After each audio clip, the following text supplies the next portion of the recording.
Bonjour. Comme vous le savez certainement, le handa, le grand mariage, est considéré par beaucoup de Comoriens comme étant le principal obstacle, le frein au développement des Comores. Il nous paraît du coup essentiel de nous intéresser à cette question en essayant de vous démontrer en quoi la plus prestigieuse des traditions comoriennes peut-elle être considérée comme étant un fardeau pour le développement de ce petit archipel de l'océan Indien.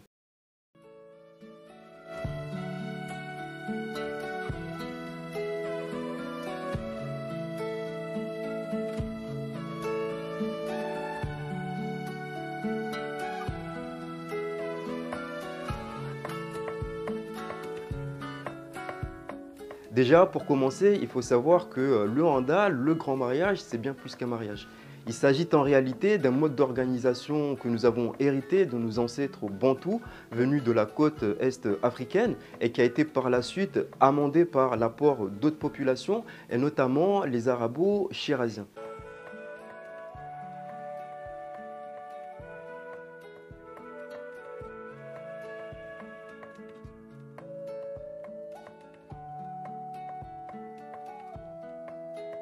Il s'agit tout simplement d'une forme de solidarité organique qui nous lie les uns aux autres sur le long terme.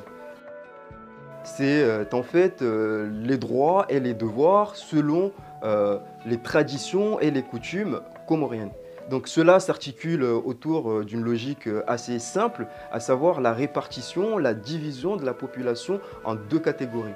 Donc ceux qui ont accompli le grand mariage, qui ont un certain nombre de privilèges, et ceux qui n'ont pas encore accompli, qui n'ont pas ces privilèges. Et si l'on prend par exemple le cas de deux hommes qui ont exactement le même âge, qui occupent exactement le même emploi et qui ont les mêmes diplômes, si l'un il a accompli le grand mariage et que l'autre ne l'a pas encore accompli, celui qui a accompli le grand mariage aura le droit, la possibilité de prendre part au débat public, de prendre part aux grandes décisions concernant sa cité, donc lorsqu'il s'agit du village, de la région et parfois même du pays, alors que son collègue, son confrère sera tout simplement marginalisé. Donc le grand mariage, c'est en fait le passage de la première catégorie vers la deuxième catégorie. C'est le passage du jeune marié à celui d'un patriarche. C'est le passage d'un jeune du village à celui d'un notable du village capable de prendre part au débat public et de prendre part aux grandes décisions. Donc le grand mariage, cette tradition est perçue par beaucoup de Comoriens comme étant l'accomplissement de toute une vie.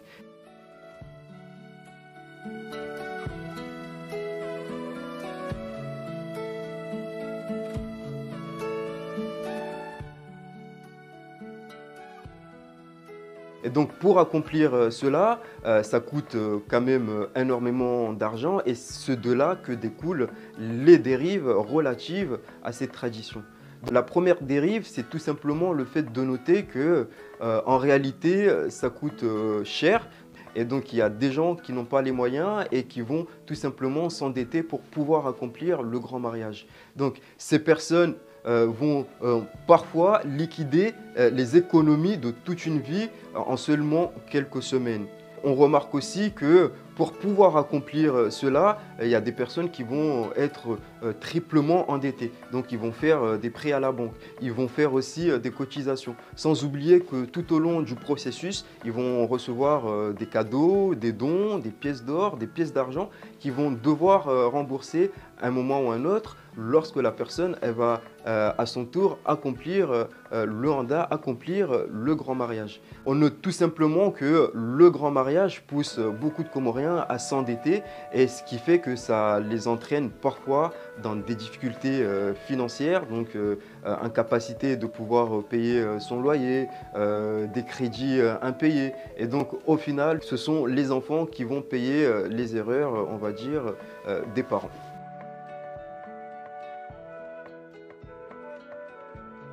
Et donc, le deuxième argument qui est souvent mobilisé par les personnes qui trouvent que le handa est un facteur de sous-développement, c'est tout simplement le fait de rappeler que dans le cadre du handa, la diaspora transfère énormément d'argent au pays et que cet argent-là ne reste pas au pays. cet argent-là ne booste pas l'économie du pays puisqu'il repart aussitôt chez nos voisins. Donc pour acheter l'or, pour meubler les maisons, on va tout simplement aller en Chine, dans les pays du Golfe et de plus en plus chez nos voisins de l'océan Indien et notamment en Tanzanie. Et donc il faudrait peut-être essayer d'investir ou de faire en sorte que les secteurs les plus impactés, les plus mobilisés et les plus touchés par justement cette festivité puissent bénéficier de cet apport, on va dire, de capitaux de la part de la diaspora. Et donc il faudrait développer ces secteurs-là pour pouvoir garder cet argent-là dans le pays pour contribuer au développement de notre archipel.